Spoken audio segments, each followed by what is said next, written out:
All right. Hello, my name's Caleb, I'm Blair. and welcome to Still to Be Decided. I'm thinking Left in Perth now. Yeah, let's do left in Perth. I like that. That is better? Alright, left cool. in Perth, because we are kind of like left in Perth. We are left in Perth, but we're also being left in Perth. So Yeah, we're just left here. we're just left. Awesome. All right.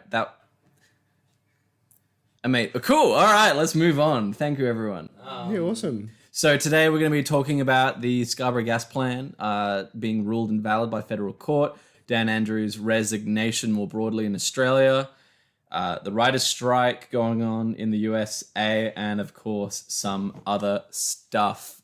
Thank you for listening. This is a political podcast with a focus of Western Australian and Australian politics more broadly. I think we already introduced ourselves. Let's introduce ourselves a little bit more comprehensively, I reckon. Yeah, why not? Who are you, Caleb? I'm Caleb. I'm a guy. I'm just here left in Perth, doing some recording because I've reached that age in my life where I metamorphose, one of those Metamorphosed metamorphosed into a podcaster. As Good. every man does at some point in his life, unfortunately. Every white man gets a podcast eventually, and we are two of them. Hopefully ours is good.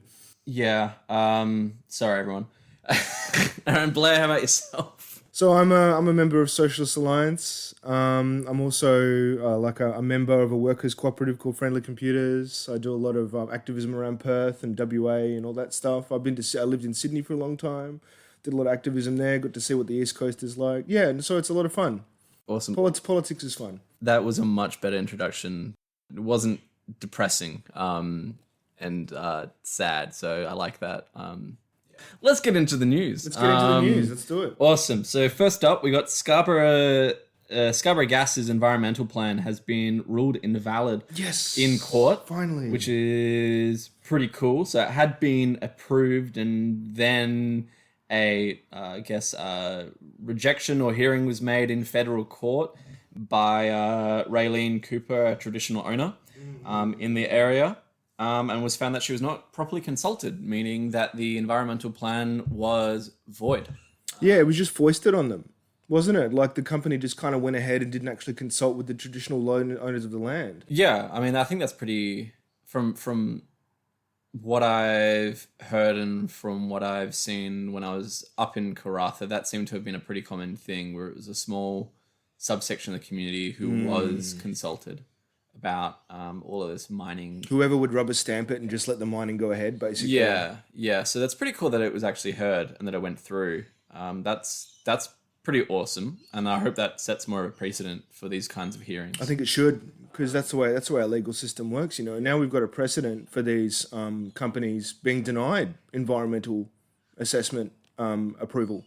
And so we actually want, if there is to be mining, I think there should be absolutely proper and stringent, not only cultural and custodian, consultation, but it should actually respect nature and make sure that we are being sustainable with our mining, if such a thing is even possible. Yeah, well, that would be nice, wouldn't it? But I guess, for those who might not know, Scarborough Gas is a proposed gas expansion up on the north coast of WA, up in Karratha. It's going to be Australia's biggest greenhouse gas producer in all of history, currently, etc. And this environmental plan was relating to gas exploration off the coast or offshore, I guess, where they would basically send off these explosions, I guess, or... into the seafloor as a way to survey. Yeah. As a way to survey. So thankfully because of the lack in consultation, I guess is one way to phrase it, the plan got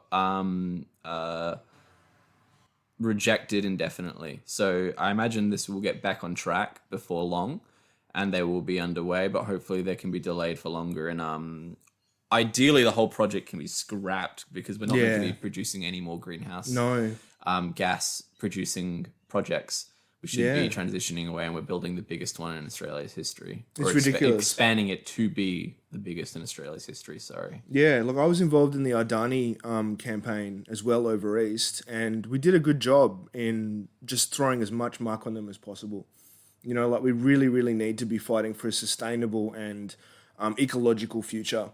And this sets a really good news story for throwing more muck on these mining companies to show that all they will care about is profit, and they don't actually care about the welfare and the benefits and the happiness of Australian people, specifically custodial owners of the land.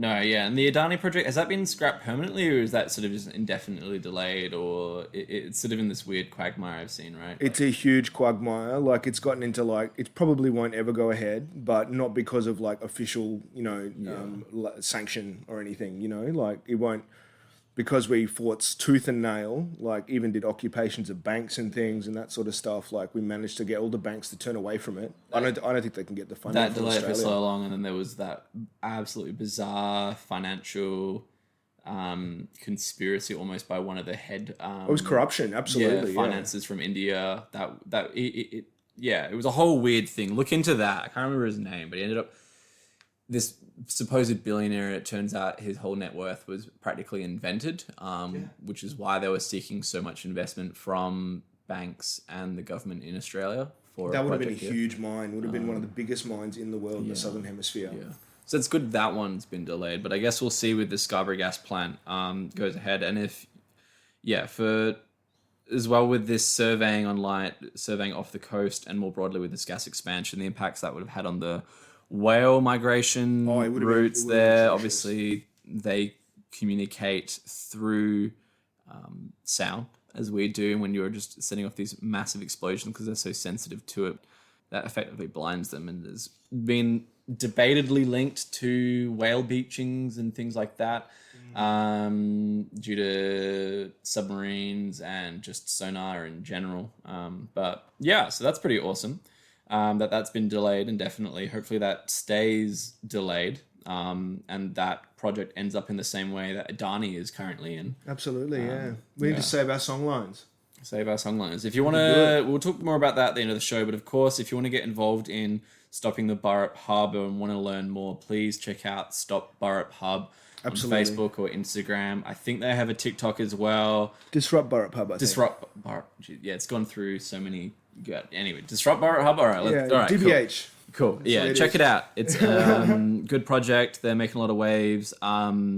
It's been a bit since the cops. It's in recent memory, not the last 2 weeks anyway, that the cops did absolutely crazy stuff to a bunch of their members, with just pulling them over, holding them at gunpoint, and raiding their house. With a SWAT team. Yeah, like one of them got raided twice, I think. She was raided over conspiracy to commit a disruptive action. Not even to collect evidence for a crime that had been committed, but to get evidence because they believe that she was conspiring to commit another one, which is just ridiculous. Which is insane. Like, how can you predict someone's mental state? Like the police have now, going after thought crimes. Yeah, it's just ridiculous. Is this Joanna Partika? I think so. Yeah. Well, this is the one that's been delayed to 20th of November, I think. It's been delayed a bit. I know I had some comrades down at the magistrates court recently. Yeah. With all the drummers and it's a whole bunch of flags and stuff. Yeah. So yeah. No, she's getting some good support, which is good. But if she needs all the support she can get. I think that is a bit of a weird situation. I'm not sure if Australian law in general, because I don't know if that's ever been a situation where someone has been swatted over a conspiracy charge like that, which is why the delay, because the judge was like, I can't rule on this right now. I need to go. I need to go look into this because of the precedent it may set. But anyway, please check out all of that. Disrupt Burrup Hub. Need your support. They're doing awesome work. Definitely. Yeah. Anything else to say on this then?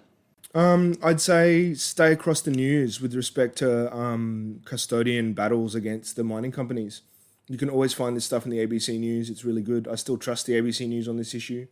I think they're still pretty objective with respect to not necessarily forcing like Channel 7 and Channel 9, Channel 10, like the mining companies are helping Australia do everything, sort of bullshit. I mean, they guess more critical of that then, but Slightly I more mean, critical, I suppose. But they've been ABC have been pretty bad on some other things too. Yeah. I mean, well, maybe we'll get into that in a bit. When in the next thing we're talking about Rio Tinto blast damages another rock shelter. Now this happened about a week ago, and it's been 3 years since Juukan Gorge. Blair, you mentioned to me there was another example of this. This was the one. About. Okay, cool. This was the one we were both thinking of. Okay, cool. So we were thinking about the same thing. So there was one. Thankfully, the entire rock shelter wasn't damaged. It seems to be culturally significant. But thankfully, it wasn't completely destroyed, unlike Juukan Gorge. That's good to hear. I thought this was another total destruction. No, it seems like there was an unexpected at the front of this rock shelter. Some of it fell down. Sorry, was damaged, and a tree, including that. But thankfully, the whole structure wasn't damaged. Okay, good. I'm not aware of any cultural artifacts that were damaged, even if the site itself was. Thankfully, they've paused the project. But I guess this just links to something I wanted to bring up was obviously 3 years since Juukan Gorge happened. From that, we saw a bunch of new cultural heritage laws being passed in Australia. And have you heard anything about that in Blair? How that got put in, and then 5 weeks later, something happened to it. It's related to the whole state in WA, right? So not only were these cultural heritage laws brought in to try and protect cultural heritage and like a connection to the land, but when the media furor that the mining companies whipped up hit, suddenly Roger Cook, this supposed like more left-wing version of a Labor premier or whatever, just decided to repeal the laws, didn't he? Yeah, well, it's a bit of a weird situation because I had a look at these new laws. And I can kind of get, because a lot of the outrage over these new cultural heritage laws was from the farming lobby. And it seems that they were exempt from this stuff, but there was a lot of problems, whether or not this was manufactured, whether or not this was due to genuine concern, because these laws were mad confusing. So there was... I don't want to get too into it, because I went into a bit of a deep dive yesterday trying to understand what the hell these laws were about that were then repealed 5 weeks after being passed. And we went back to the 1972 laws with one or two amendments. I mean, all I know is I'm a fan of degrowth. I think a lot less industrial production needs to be going ahead. I think the farming lobby, with whether or not their case for these laws being, undefined or very, grey, is an argument or not, I think their heart is not in the right place. The whole point of the farming lobby, forgive me for drawing myself on this question, is to make profit. We have some of the biggest big mining and farming in this state, and the whole point of farming is to make profit. It's not actually to feed people. It's a function of capitalism. So whether or not these laws were good or not, I think their repeal is a symbolic act on the part of the government to say that no, we're actually just going to let profit keep coming. Yeah. We're going to let industrial production ramp up. We're going to make sure that the land continue to be productive in a Western and imperialist way, and that's the way I see it. At least it's a very call me black and white on this issue, but the repeal of the laws is a symbolic loss for the left, I guess.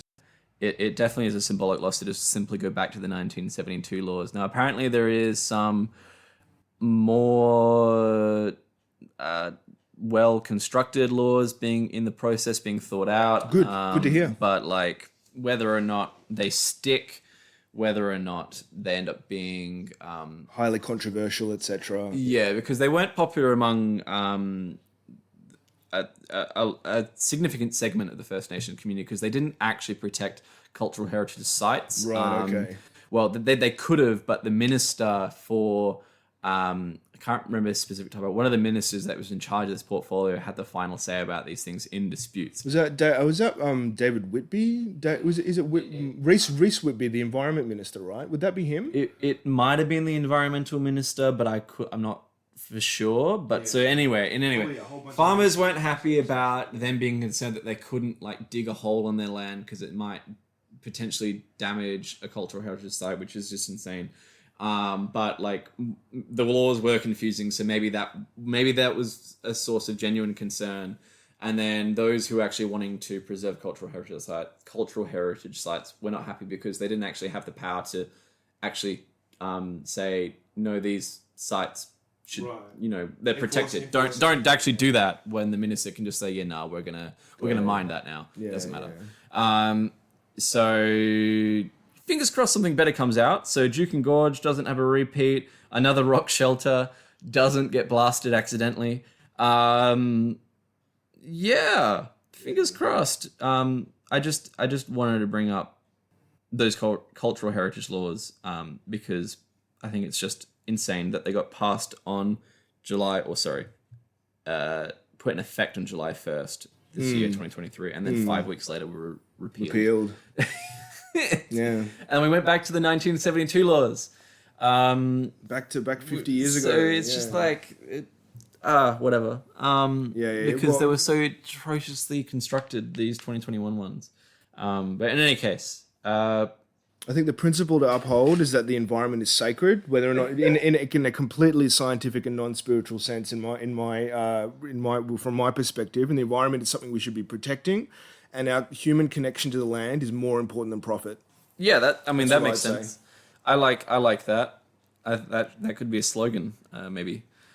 In any case, yeah, fuck yeah. Anything else on yet another culturally significant site being blasted by a mining company, aka Rio Tinto? No, I think we covered everything that was in the news. I have to check. I'd have to check Is the that other one. all the news? Because I think the rock shelter was the one that we were talking about. Yeah. No, there was some confusion, sorry, about whether we were speaking about the same one, whether there was a second one a week and a half ago that we were but in any case, thankfully, it just seems like there was just one. But in any case, still huge. Moving on to the ABC article has informed us that there seems to be a crackdown on people sleeping in vans. Yeah. The horror. So anyway, the local government in Scarborough and the Freo area seems to be issuing a lot of move-on notices lately for people who are rough sleeping in tents or particularly in vans along the foreshore. Yeah. Often, it might be a lifestyle choice for some, but for many, especially with the rise in cost of living and rent specifically, just general economic inflation. Rising cost of living, whatever you want to call it. A lot of people have been turning to alternative ways to not be paying rent, including sleeping in a van. Yeah. A lot of them can be pretty comfy. Get to sleep near the beach, There can be showers available, thankfully, in Australia, with us being a pretty nice beach. Country or state, cultural type place, yeah. But in any case, they've been moved on, told to move somewhere where some other local government is going to tell them to move on. So it's not really much of a solution. Obviously, I guess this links to that rising cost of living that we just said. This isn't a problem that a local government can handle. It needs to be something that's tackled much more broadly. Thankfully, no local gov seems to have actually given anyone a fine for either refusing a move-on notice or just has given an on-the-spot fine, which they can do for people who are overstaying a parking spot, basically, or for rough sleeping, loitering, because or you can just straight up do that. So it seems to me like the local government in Scarborough and the Freo area, and the Coburn area as well, it seems like they're not wanting to be dicks about it. But they also, with the tourist season ramping up in the beaches, they don't want people camping around there, which, I can't agree with. Maybe just let them stay there and the tourists can just enjoy, the Freo beach. Yeah. It's part of the experience, guys. No, that's exactly where I go. And this is part of the fucking character of the goddamn beach. Let the people. I'm not an anarchist anymore, but I just think there should be anarchy. We should just anarchy on the beach. Anarchy on the beach. Let it play out. Let's see what happens. As long as everyone's respectful and respects people's living situations, I think people should be allowed to camp on the beach as long as they're clean. What's next? They're gonna ban like hula hoops and like fire dances and yoga, like Or around like the there, silent like discos with the headphones, like bastards. far out. Like I mean, we're recording in East Perth right now, and there's a lot of rough sleeping in East Perth, and I see a lot of people get picked up by the cops and moved on, and this sort of stuff. Like people sleeping in shop windows and stuff, like just on the outside. So like this is a general crisis of capitalism. Yeah. This is people being forced out onto like the absolute bones of their ass, and they're being penalised for it because of the system of profit for landlords and housing, you know? And that's the way I see it, at least. No, 100%. I mean, when you're going to commodify housing and when there is a limited amount of labor to build those houses, a limited amount of desirable land, you know, there's only so far people want to start moving out to, you're going to have a rise in that land's cost. Like you can't just trade it as a commodity. Those prices are going to keep going up and up and up and up. And that's the general trend we've been seeing. People, of course, can no longer continue to afford this, and they're turning to other means or being forced, you know, for other means. It's not always a choice, unfortunately. So yeah, it's a bit shit. I mean, I was looking on LinkedIn, and there was this one organization that helps people who are sleeping rough. I forget the name of the organization. We can put it in the description of the video. And they were saying that Airbnbs number about 9,000 properties in Australia, or maybe WA, I can't remember. But only 2,000 of those properties are actually at the moment available for leasing and rent. You know, as a commercial, as a residential lease.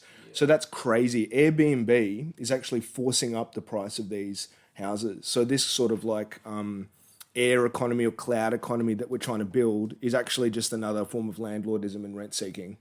Yeah, I mean, Airbnbs, I guess that short-term accommodation is definitely a factor.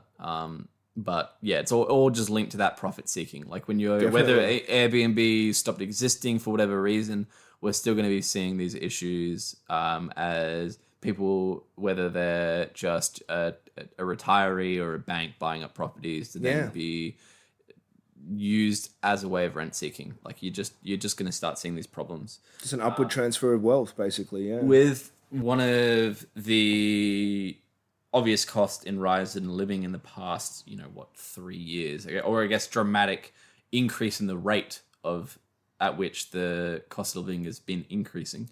I forgot to note the name of the service. Again, we'll also link that in the description. But there's been, compared to the first 6 months of last year, the first 6 months of 2023 this year have had a 55% increase in people accessing services for rough sleepers or homeless people. That's 55%, which is like, that's a crisis.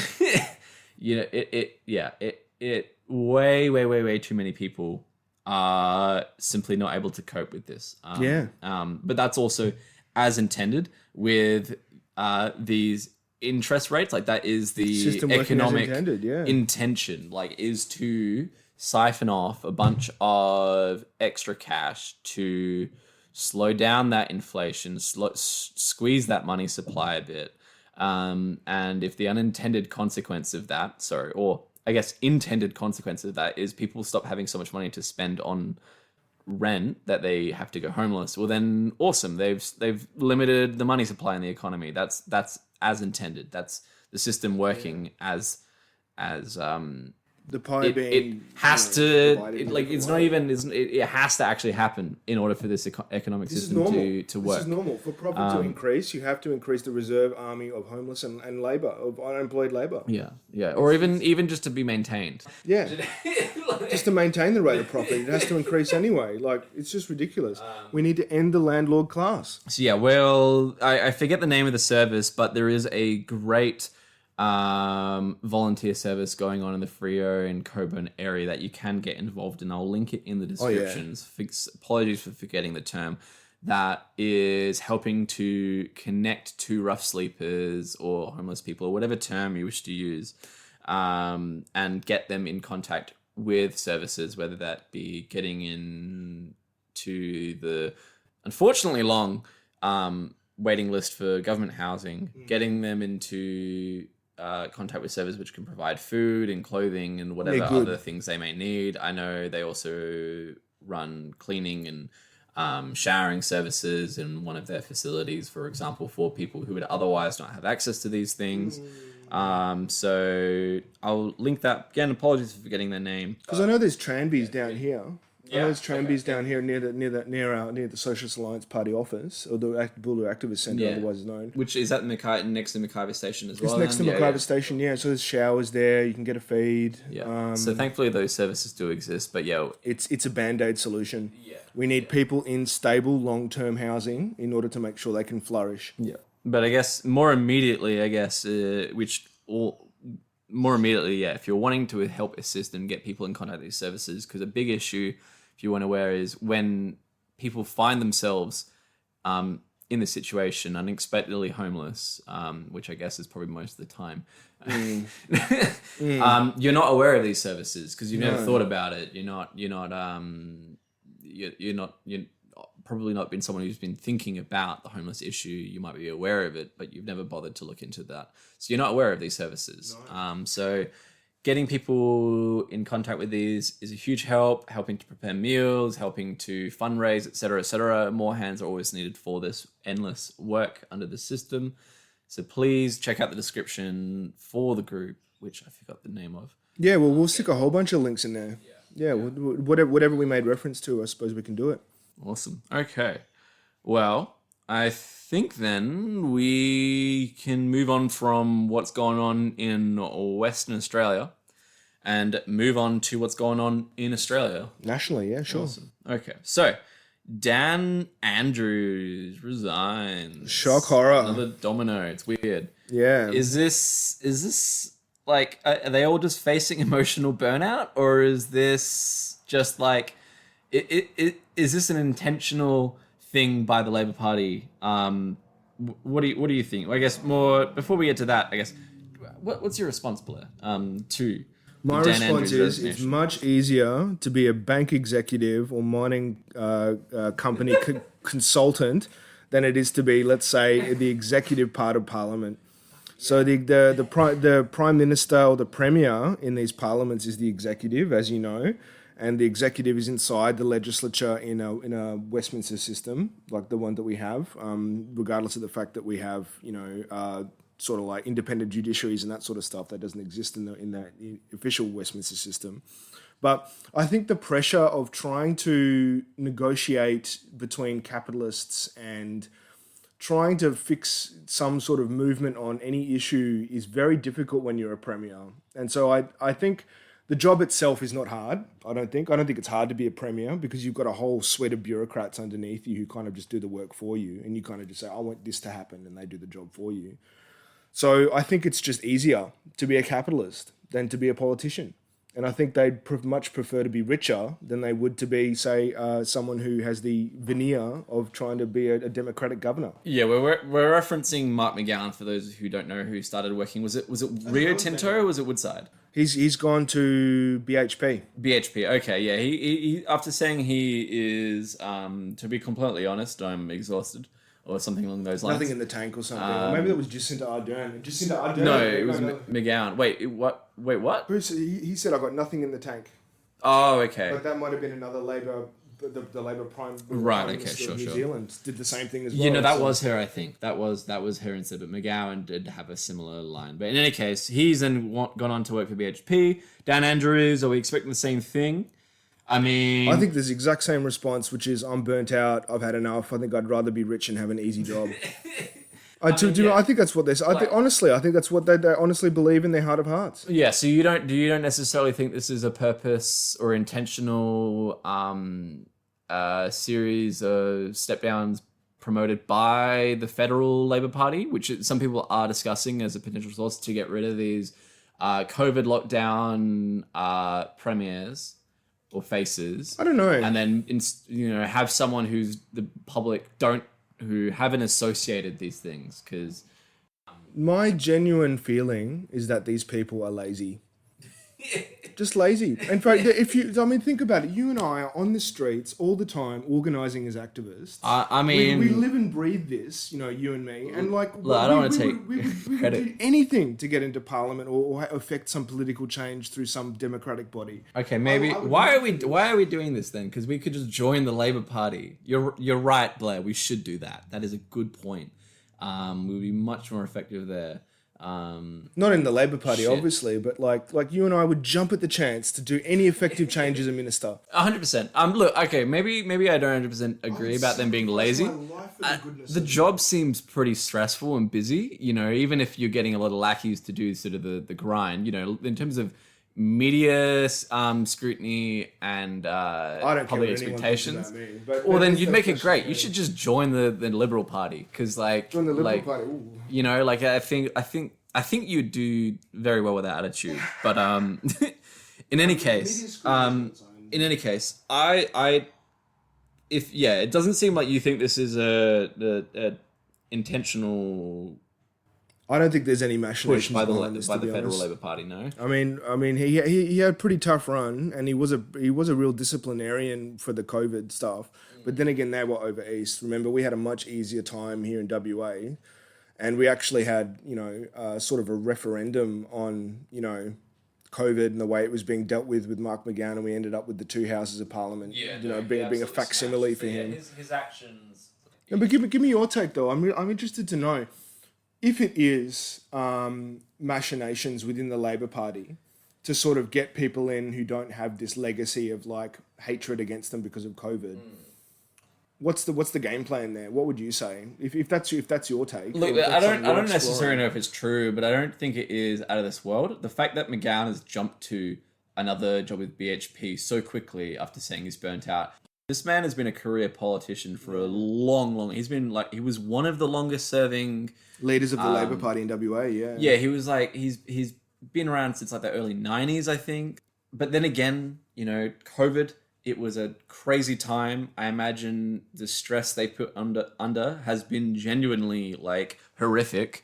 So I hope their heart was in the right place then. But in any case, I wouldn't be surprised.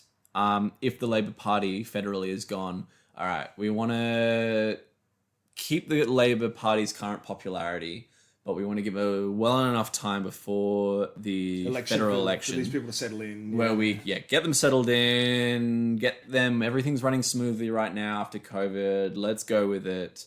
But they don't want the sort of hot topic button ready for the opposition to go. Especially with Dan Andrews. But think about all the trauma. Because genuinely, think about how many people would have been locked in their apartments. Not saying it wasn't the right decision to save lives, but the emotional stress or trauma that it was difficult, it was difficult for all of us, but especially I really do feel for those in Melbourne who were locked down for extended periods of time. And I think is a big source of why you saw so many cookers emerge. Oh yeah, the anti-vaxxer movement I'm not a fan of. I do think some people's brains would have snapped in that kind of situation. So it definitely removing him. I can see the succession plan argument actually, because what happens after Dan Andrews? Is it just Dan Andrews for the next 10 years or something? Is that he's already been? That's the thing. He's already been around for so long. He has. Maybe it is time for him to roll over and go join a bank then. He's done his time. He's been a polarizing figure. Labour Party there is still popular and polling well, it seems. Before the media machine starts cranking out everything and really spinning, which it has started to do with this COVID inquiry, which we'll get to, for better or for worse, or whether or not the critiques are valid or not. It's good to consider. I don't think this is crackpot, is what I'm saying. I don't think it's crackpot. I just think the simplest solution is always the correct one. The simplest solution for me is, time to hang up my hat. Time to live out the rest of my years. I did a long stint, and I'm lazy. I just want a lazy life. Although I think it's plausible that emotional burnout would be a factor, I don't think both of these guys have been in the game for so long that the idea that they've just decided to leave halfway through is just a bit odd to me. But one last factoid about this. Dan Andrews. Turns out there's a rule or a law or whatever you want to call it. In order to get a statue commissioned by whether it's a federal or a state thing, to get a statue to commemorate you as a premier or a minister or whatever, you need to be in the job for 3,000 days. Okay, and has he? He did earlier this year. Oh, there you go. Statue for Just a Dan little Andrews. fun factoid. I don't know what it's going to look like. Kim Jong-un? Kim Jong-un's level statue? Depends who they get to That'd be hilarious. commission to make the thing, I guess. Out of bronze? Probably out of bronze. Big bronze statue, 20 feet tall. Put it like... Sweeping overcoat. Have you been to Melbourne? Yeah, I've been to Melbourne Yeah, a few have you times. been to that like inside shopping centre with The one big with the dome? shot making It's one? got the tower with the inside. tower, yeah, I know that one, yeah. Knock that tower down. Put a giant statue of Dan Andrews. Dan there. Andrews, yeah, I'm all for it. And then when lockdown happens, if no one wants to be in an apartment alone, stuff him into that building. And they can be alone And then with they Dan can Andrews. see over Dan Andrews and you can start like a Fallout New Vegas cult and whatever. I love it. Whatever. Anyway, moving on, I think. Is there anything... Because one more thing actually on Australian politics. The COVID inquiry has been stirring up a bit of controversy. Have you... The federal government has announced a COVID inquiry, not on the level of a royal inquiry, like Commission they did, or something, commission, yeah. sorry, like they have done with the Disability Commission, which just came out today. I was watching some of Jordan Steele John's comments on it as well, yeah. But it's not on that level, which has some extra powers, but it's sort of like a step below that, where they've still given them some powers to call witnesses and to compel some states to share information. But the real controversy is that they have explicitly limited this inquiry to not cover unilateral action taken by the state and federal gov, which means that state actions alone, specifically the closed borders, I think the vaccine mandates, Well, the general state of emergency powers that they might have, are not going to be included, which is kind of weird. The argument that the opposition is making, and I leaning to agreeing, is that they don't want, again, any of this hot topic being brought up in this inquiry. So why make this inquiry at all, you may ask, then, if they don't want all of this controversial stuff being brought up when they're worried about the next election? Is because who was in charge federally? ScoMo. ScoMo and what's his face, Frydenberg. Yeah, so do we remember what the fuck was going on there? Oh, it was ridiculous. When COVID happened, ScoMo forgot to return a call, forgot to send some emails. We missed out on like a whole bunch of vaccines for like... Yeah. How long was that? 5-month delay or something like that? Did you know that UQ actually developed an Australian vaccine and then we just flushed it down the toilet? We destroyed all that vaccine because it was considered that the HIV stem of the virus that we were using as a vector to like help people move the virus into your body was considered to be like bad optics for the media. It'd be like, am I being given HIV? And all the scientists were like, no. We're just using part of the HIV virus that's been deactivated to help deal with the coronavirus. It's got some issues. My take on it was we had an Australian option. It may whether or not it was a. I think it was a good efficacious, one. It was efficacious, and we threw it away because ScoMo was like HIV. No way. Yeah, okay. So that's just one example of the corruption associated with this system of bullshit. Yeah. And then there was the as I was saying to you earlier, the auto translation that they used with computers. They didn't even get proper translators in to translate the different educational documents into different languages. So they were like me in high school doing Italian, and they just put it in Google Translate. Pretty much what they did. That's the level of idiocy that the Liberal Party federally was practicing. So in any case, we're not obviously the good old ScoMo did major fuck ups in that period of time. Huge mismanagement. It seems that the federal Labor Party wants to focus on in this inquiry as like the argument for not focusing on state actions is that those states have already done their own inquiries. Therefore, this inquiry can look at those findings and incorporate it. This is not a full royal commission, so they don't need to go do all their own research. They don't need the same level of powers because we want this done in a year, not 4. I think we should let this play out. Actually, So, we should let this play out. it's a bit sus. It's a little bit sus that they would explicitly limit it. Of course, to they're trying to cover their things ass. That Of course, the that's state what and federal governments do. government Governments did try and in cover their tandem ass. rather than what the states did independently. Like, it's weird. Yeah, So I see what you mean. Yeah. I mean, it's for me, it's not surprising but disappointing. yeah, You know, like governments are always trying to cover their ass when they make a big mistake, especially when it's the opposite party in our two-party system. They want to score as massive points as they can off the other one, and naturally, like they want to cover up all the shit that they did wrong, and they don't want to have a proper look at it like they should. And if we let it play out, maybe we will have a royal commission into the COVID mismanagement, and I hope we do. you know, and obviously, I think anyone who believes COVID was a thing and wasn't a conspiracy, anyone who rightly has that position, obviously sees how the Liberal Party was far more ineffective throughout this whole period, and the Labor Party was the only effective Absolutely. ones. Look at But Gladys the- Berejiklian and but the to then goddamn use- Ruby Princess. But then like- to seemingly be using this to score like political brownie points, and use it as a way to spin against them for the next election. I'm hoping that's not the case, but that's what it's seeming like. That's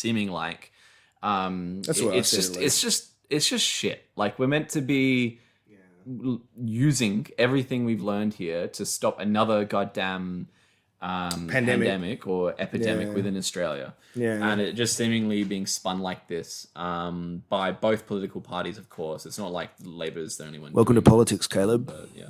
Whatever. There's a lot of spin. Yeah, real politic. Whatever. I hate it. It's great.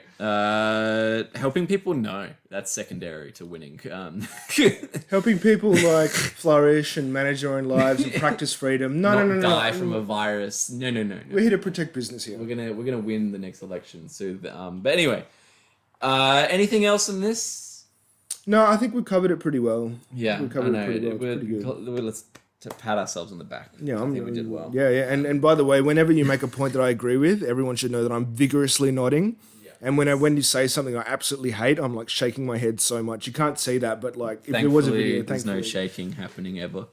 All right, moving on. The people we don't like. Moving on to the world at large, we've got the writers' strike happening in the US of A. Yeah. It's been going on for 146 days, and it's just been announced on Sunday the 24th that they have reached an agreement. Well, the WGA has. The writers, not the actors. Yeah, not SAG-AFTRA. SAG-AFTRA? Is that the actors one? But anyway, the WGA, the Writers Guild, they won. So they won their demands. They got it. That's what you need to do. Go out, get on strike, do it in your workplace. That's the only way to make your wages go up. The bosses will never, ever, ever give you a pay rise if you ask for it nicely. That's the rules. No, so this has obviously been a huge success. 146 days. I just can't even imagine like what has gone into keeping it going for that long. Because obviously, if you're not working, you're not making any money.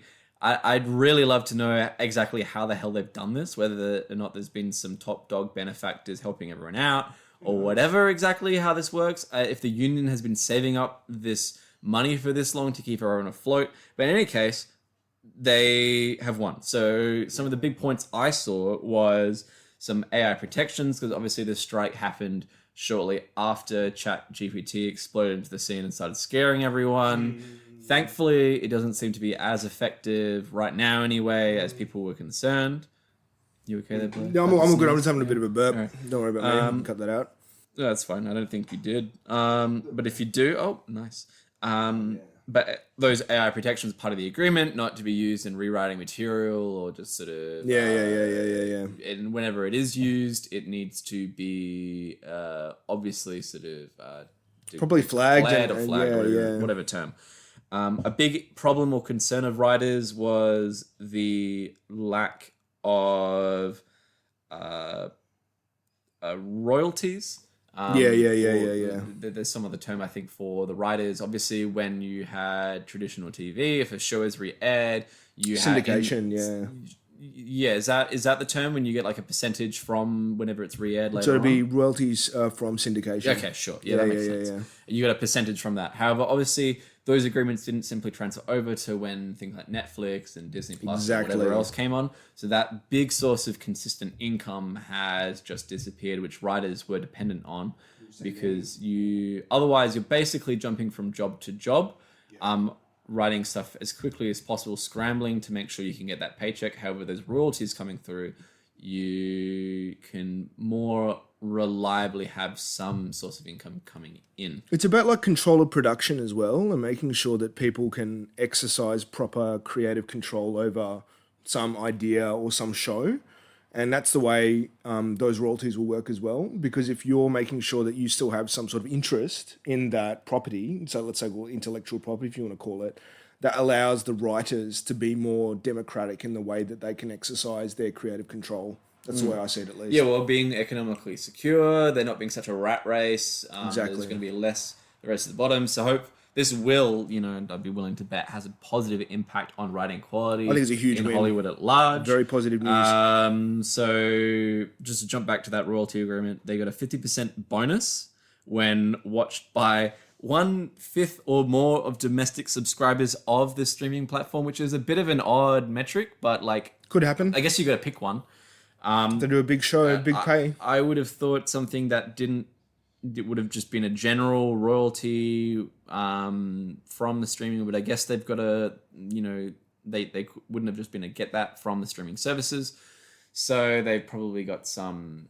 Could be some They schmooze. got to reach some metric Yeah. that you got to pass before you just start getting this constant stream of income, however small. But whatever, it is a positive, and they've got a large pay increase in general. If you want to look at that, just have a quick Google, or maybe link an article just to see, because the details are only coming out because even though they announced they reached an agreement, they hadn't released everything that had been won yet. Yeah. The union is still yet to vote as of last night anyway, on the 28th of the 9th, 2023.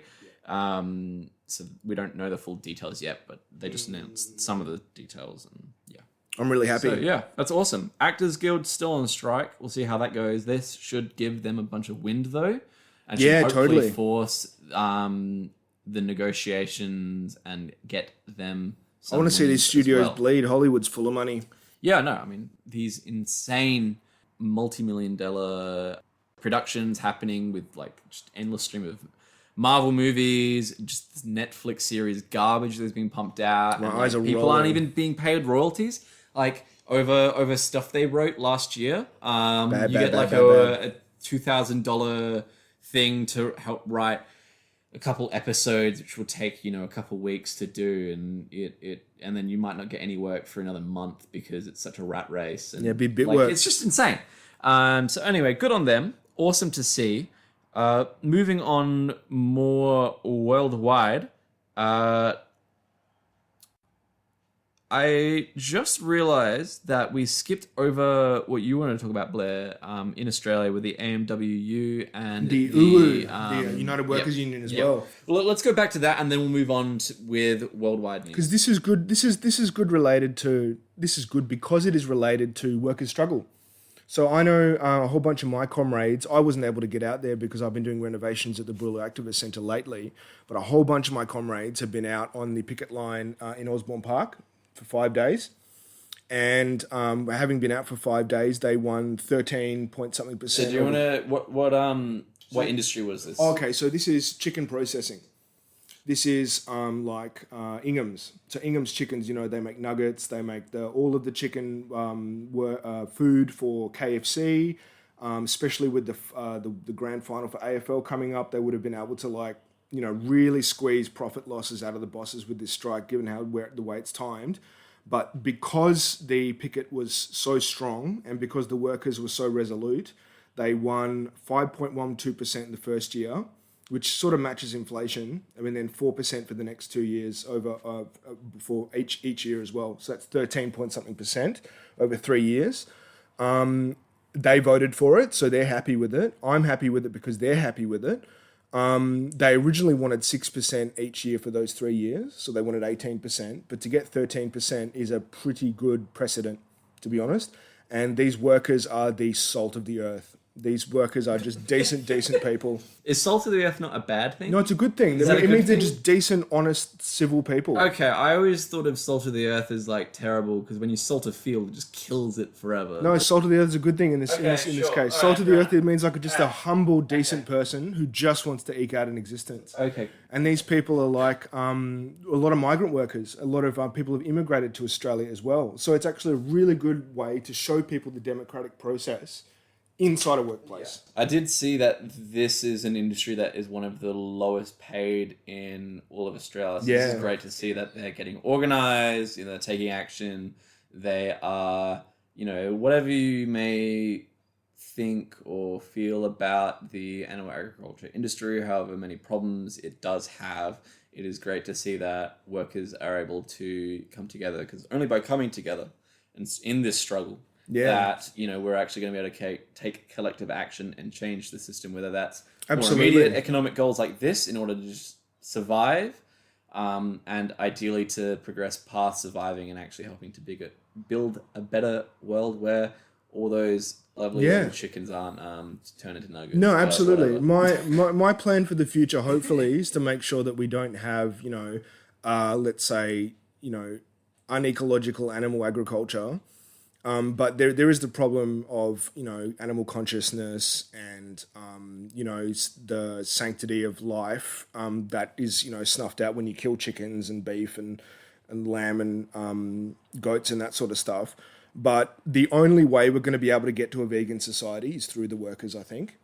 The workers themselves are going to be the ones that lead the charge, like with just transitions in the energy industry. It's the unions and the workers that are going to be driving us towards this much more ecological and democratic and civil society. That's the way I see it, at least. You're not going to be seeing veganism led by the bosses. I don't want to see it that way anyway, to be honest. I used to be a vegan for a long time. I'm not a vegan now. But the only way we're going to get a proper democratic society is through workers' control. That's the way I see it, at least. 100%. I mean, the only reason the animal agriculture industry exists at this scale is because it is so profitable. Profit. Like you back before, I mean, obviously with technological innovations and whatever else, it's made this kind of practice easier, but none of these things would have been developed to the scale that they have been and to such horrific levels if it weren't for that profit seeking. So again, it all comes back to money and making money and squeezing profit. And just number go up. Outcompete the other guy. Let's torture those chickens. Put 3 in a cage. That's genius. Just make them lose their feathers and shit. Feed them lots of antibiotics. It's fucked. Yeah. So whatever. Yeah. Good on the guys for winning. This is huge. This is huge. This United Workers Union win is fucking huge, and I think it's really, really good. I've had multiple of my comrades say to me, "This has been," and like for instance, Nova. Shout out to Nova. How you going, comrade? Nova said to me that this was like an activist career-defining moment for them. Really? Being on the picket line. This was a really big event. I feel really, like a bit of chagrin in myself for not going down there and, saying hi and schmoozing with the workers and all that stuff. But I know that the bigger workers in the dairy plants over east are now on strike.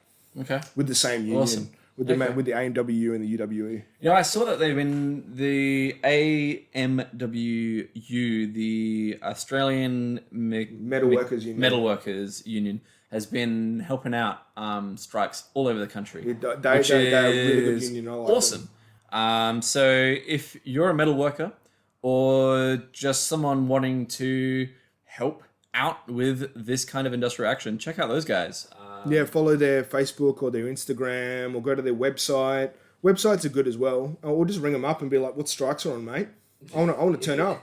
They got a phone. They got a phone number. No, they seem to be involved in a proper lot of picket lines, like in industries that aren't completely in line with theirs. Or this is a new generation but they're of people like learning how they're to helping to link up and collaborate and push other industries striking action forward, which is awesome to see. All right, cool. Anything else on this then? No, I just want to see more of it. I hope we see a strike wave. That'd be nice. I hope we see a wages price spiral for once. instead of a profit price spiral, which is what we've been seeing with this inflation. Really Let's see the workers' wages go up. I mean, we'll see how that impacts this broader economic system, but whatever. Don't again. Can only be good. How this goddamn system hates all of that. Decent average people. Anyway, moving back onto the worldwide, we have the UAW, or the United Auto Workers Union, in the US of A, who have been on strike. You may have seen Biden, the first president ever to join a picket line. Yeah. Which is interesting even in itself. I obviously will get to the real politicking aspect of that in a moment, but this strike is pretty awesome. Currently, as of yesterday, I saw that 18,300 roughly workers were on strike, which is 12.5% of the members of the union whose contracts ended September 14th. This is a huge union, because this isn't even all the workers whose contracts haven't expired. So this is a massive union, and they're taking a pretty cool strategy or tactic in regards to trying to fight for better conditions. So this is all over, I think, the New England area. Maybe I'm completely wrong there. But there's factory plants all over the region that are being organized by this union. A lot of them aren't striking. And the way they're doing it is by playing different automakers against each other. So if an automaker, which for Ford example, apparently is making good progress in the negotiations, so they're not expanding any of the strikes at those plants. However, at plants that are not negotiating, not playing ball, they're expanding the strikes at those plants, which is genius. And I love that they're at a scale, this union, to be able to play that kind of tactic, because they're going like, Ford's playing ball, we did one strike, and now do this stuff yourself in Australia. Why don't you do this, guys? So that's great to see. Really love it. Seems like that's making good progress with this and the writers' strike making a win. There seems to be a really strong wave of strikes happening across the US that are being far more successful than the rail strike, which I want to come back to in just a moment when we start talking about Biden being there on the picket line. But before that, any thoughts, Blair? I'll just jump straight to the real politic. I think it's just workers' power forcing the president's hand. Yeah. And I think that's the way I see it. In fact, I watch a lot of Bernie Sanders on this topic of like the auto workers. And I know a bit of the history of the UAW as well. So the UAW was heavily involved in the civil rights movement as well. I'm not sure how linked they were to the Communist Party, but they've definitely been one of the more left-wing and progressive and activist type unions in America. And that's because they, understand rightly that the economy does use cars and we want. I know we love cars. We love cars. But the point is, if you are making cars or making some product in your workplace, you should have some hope of being able to buy that thing that you're producing. Can you imagine being immiserated making these huge General Autos or Fords or General Motors, or Fords or Toyotas or whatever they make in the US, but not being able to afford one. They're these shiny cars, and you're just being like, I have no hope of ever being able to access this. It'd be a bit sad. That'd be awful. So these people deserve a living wage, like these, and they're fighting for it, and they're going to get it. Yeah, no, I reckon they're going to get it. They seem to be doing pretty well. But on the real politicking aspect, maybe I misunderstood, but in terms of workers forcing Biden's hand, I'm not sure if I completely agree with that. I think this is a bit of a smart political spin by Biden, because if we remember how I just mentioned the rail strike that happened, do you remember what happened with that? That wasn't very successful from memory. Well, it's complicated. The way it played out was originally a loss, but because of the way that they were treated, they kind of ended up winning in the end anyway, but unofficially. It's sort of hard to understand or to communicate exactly how that worked. Biden did shut it down. Yeah. That's true. Yeah. But they ended up getting their demands under the table. Okay. So that's the way it worked. And now that there's these strikes in the auto plants in America, Biden doesn't have another hand to play. He can't sit on top of these auto workers in the same way that he did the train workers, because all bedlam will break out, basically. This is like one core aspect of the US economy that he can't ignore. He needs these votes for the election coming up for the Democratic Party, whether or not he's the candidate. If they'd run him for the candidate again, I don't know why they would ever do that. He's so old. But like, seriously, have you seen the gaffes and stuff lately? But like, I mean, like compared to Trump's they're all old, man. Like, there's no one there that's like. In any case, we won't get into that. The goddamn the oldness of the white men. Just all of them, like. But my point is he can't have a repetition of what he did to the rail workers. No, like this time he has to join them on the picket line in order to save face. I guess that's the way I see it. Potentially, yeah. So I guess with him talking about, for example, the rail strike, he said it's simply too important of an industry to be stopped. We can't let it happen. I think it odd that you wouldn't just play the same argument with the this striking action, but maybe the union's much larger. There'd be a much larger group of the population to defend. But I think what is more of a factor, or what I'm inclined to think is more of a factor, is the fact that the day Biden arrived to join the picket line was the day before Trump was meant to arrive. Yeah, it's all about getting there first. So the day before, like Trump announced that he was going first. Yeah. Biden was like, I'm going the day before you. And he planned that after Trump, which I think is so hilarious that that they're playing like that. Like, no, I'm going a day before you. You know, I want to see the working class curry favor with these autocrats. Like, not curry favor, but like dominate them and get them to listen to their demands. Like, the fact that Biden wants to gazump Trump on this shows the strength of the working class in this respect. Like, not their pattern bargaining, but their pattern striking, which is something that we've been exploring in Australia for a while. Like, pattern bargaining works in terms of protected actions here as well, is working. Yeah. This method of striking is working. Not only is it causing the president to have to bend his knee to them, this is the way I see it at least, that it's good. This is a good thing. I want to see Biden gazump Trump on the working class question. I want to see the Democrats get more favor from the working class instead of the Trump. I hope they all start trying to kiss the union's ass and try and outdo one another. That would be great. It has to happen. But I think with how split the vote is among this sort of industrial working class segment of the population in the United States between the Democrat and the Republican Party, it being a fairly polarized and, you know, even leaning towards Trump in many in the Rust Belt at least. I'm not sure how that is in the automotive industry, but Trump is definitely hugely popular. So this is, I think, is another huge factor in Biden. Rather than trying to appease the oligarchs and those with the economic interests up top, and trying to win the media spectacle and whatever else through that means, he's playing it, I guess, closer to the ground because he knows. I like that. You know, it in this circumstance, the number of votes he would win by actually joining the picket line is more than he would win through the media spectacle.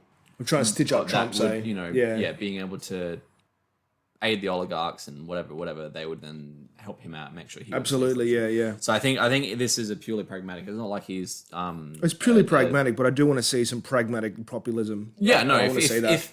I mean, that's, I guess, the beauty of this collective action is that it doesn't matter what who the president is, if by doing the real politic, it doesn't matter who's up top because they can just make it happen. Now, I mean, I guess that's not quite true because if you had someone like Reagan and he would Thatcher, those kinds of figures, then I guess, you can take a much more aggressive approach to these kinds of union actions. But thankfully, Biden's not that guy. And these kinds of actions can be effective. Yeah. It's a famous quote from Marx: when equal rights collide, force decides. Yeah. And so by exercising their power and using their force, the working class will get the satisfaction that it deserves. Yeah. I think that's a pretty damn good way to summarize it. I like that. Yeah, I guess that's we've done pretty well. That was all of the content that I Awesome. have so far planned. Is there anything else you'd like to talk about, Blair? How long's a piece of string? I think one action that I did recently was against Channel 7, and that was against their really transphobic documentary that they ran on Spotlight or news piece or whatever you want to call it. And I was actually out picketing Channel 7 a couple of weeks ago with a whole bunch of my trans comrades, and it's actually taken off. There's people now doing it over East. So it's really cool to see that like people who want a democratic and open society can take action, on a bit of a short notice. Okay. But that was just one thing I did recently. Yeah, cool. That's cool. Because I've been out of the country for the past couple of months, so I haven't really been keeping in touch with what's been going on closer to the ground. Yeah. Is this an ongoing thing that you can get involved in? It is ongoing. So if you're in Perth, in WA, join Queer Liberation Boolaloo if you're queer. If you're not queer, you can be an ally. You can be an ally. No, but these people again, salt of the earth. These people are beautiful, beautiful people that I will always support. I've always been there for my trans sisters and brothers. I don't know if that's the right use of that expression. Do you want me to look it up right now? No, it's fine. Do you want me to do I'll let the public decide. Okay, I'll let our 3 listeners decide. I'm going on my phone right now. I have to pull this up. But anyway, maybe we'll wind down. I don't know. Because like salt of the earth, it's like the Persians have come in, they burn our fields, they killed our people, and they fucking put salt there as well. Like they couldn't just kill us; they had to like destroy our agricultural ability for hundreds of years. Because you don't want salt in the soil. So it comes from actually the Matthew. It's like the Sermon on the Mount thing. You are the salt of the earth, but if the salt had lost its taste, how shall its saltiness be restored? It's no longer good for anyone except to be thrown out and trampled under people's feet.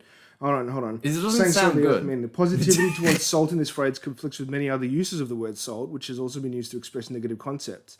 For example, in the Middle Ages, salt was used to poison the earth. So it actually does mean you are the... But it said it's controversial because it can mean both. It does mean both. Maybe it has a... But the way I intended it. Yeah, okay. So if there's someone that you want to insult, I guess, but you can't say openly, just call them salt of the earth. No, I don't mean to insult them. I want to praise them. Or if fine, if there's someone you want to praise but everyone else hates, then you say that as well. Either way, you got plausible deniability. Exactly. So yeah, cool beans. Thank you, everyone.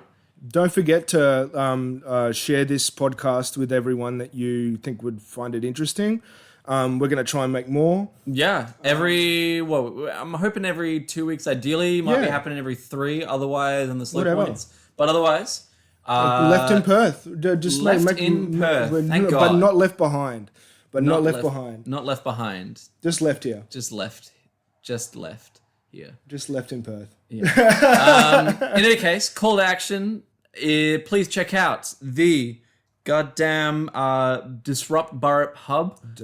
Check out the goddamn screw the Scarborough Gas expansion project. They're trying to kill whales. I love the whales.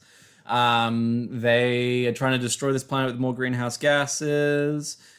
Please check out the homeless person assistance group operating in the Fremantle and Coburn area in the description. Check out Tranby House, St. Patrick's, Uniting Church. I have some qualms about church groups, but they do a lot of good work. And there's a lot of on that front.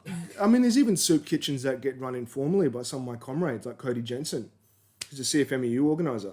Yeah, and he does a soup kitchen down in Freo. Oh, awesome. Okay, that's good to hear. That's happening. A food kitchen, yeah. So that happens on Sundays every now and then. Okay, cool. Is there a Facebook or Instagram page that people can check out to get involved in that? I'll ask him for something. All right, we'll put something else in the link down below, and of course, please submit your design proposals for the Dan Andrews statue. Yes, I want to see that. I want to see that statue. I want to see it as Kim Jong-il as possible.